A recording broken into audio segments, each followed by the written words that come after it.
Taiwan 3 Februari mencatat penambahan 2 kasus impor COVID-19, dua-duanya ABK asal Indonesia. Di Vietnam, penularan klaster lokal tak diketahui sumber telah meluas menjadi 271 kasus. JICC pun memindahkan Vietnam ke daftar negara dengan risiko penularan menengah dan rendah. Di Taoyuan sudah 4 hari berturut-turut tidak tercatat kasus lokal dari penularan klaster RSU Taoyuan. Pemeriksaan COVID-19 terhadap 2.088 orang juga sudah dimulai. 2 jenis tes, PCR dan pemeriksaan antibodi akan dilaksanakan bersamaan terhadap semua personel rumah sakit untuk memastikan tidak ada pasien laten. Tentang kondisi kesehatan 19 terdiagnosis positif dalam penularan klaster RSU Taoyuan, JICC menerangkan ada 2 penderita akut.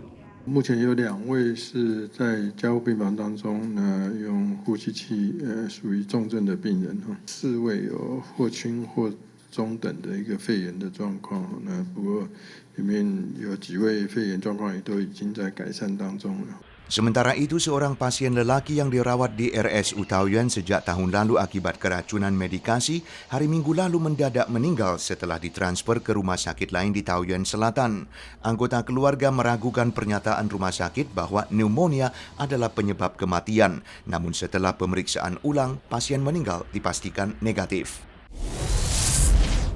Sinyal indikator harga transaksi real estate di kota Taipei berturut-turut 10 kuartal menunjukkan warna merah pertanda terlalu panas. Sementara indeksnya mencatat rekor tertinggi sejak 1999. Demikian berdasarkan laporan terbaru dari Departemen Administrasi Pertanahan Pemkot Taipei.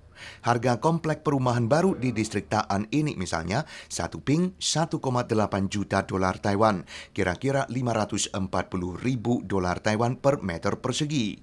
Pelaku usaha menganalisis menghangatnya investasi pasar properti di Taipei adalah konsekuensi dari dengan skala besar mengalir masuknya kapital asing di tengah penyebaran pandemi.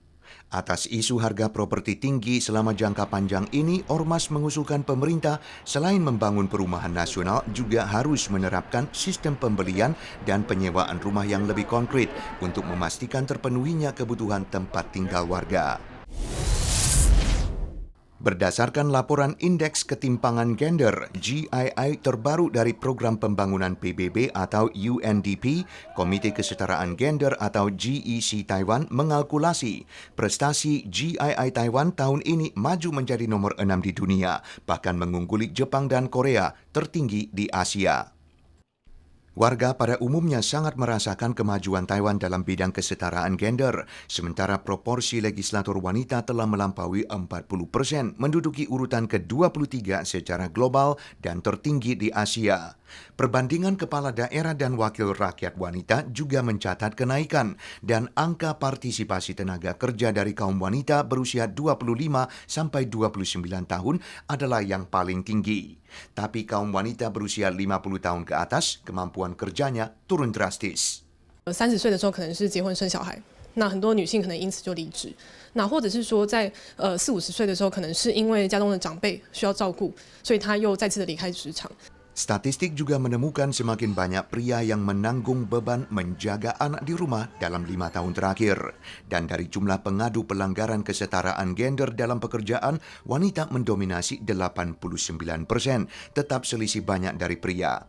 Selain itu, GEC juga meminta diperhatikannya kasus pelecehan seks melalui jaringan internet yang juga semakin sering terjadi. Tiongkok telah membongkar sebuah kasus pemalsuan vaksin COVID-19 skala besar. Sejak September, kelompok kriminal mengolah cairan salin normal menjadi vaksin palsu, menjualnya dengan harga tinggi.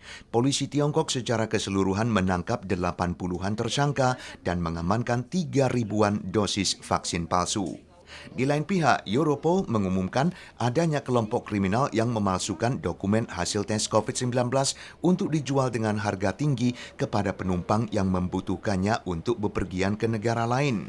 Sementara hal serupa juga terjadi di Inggris dan Spanyol, bahkan dilaporkan sudah ada aplikasi HP khusus untuk menjualnya.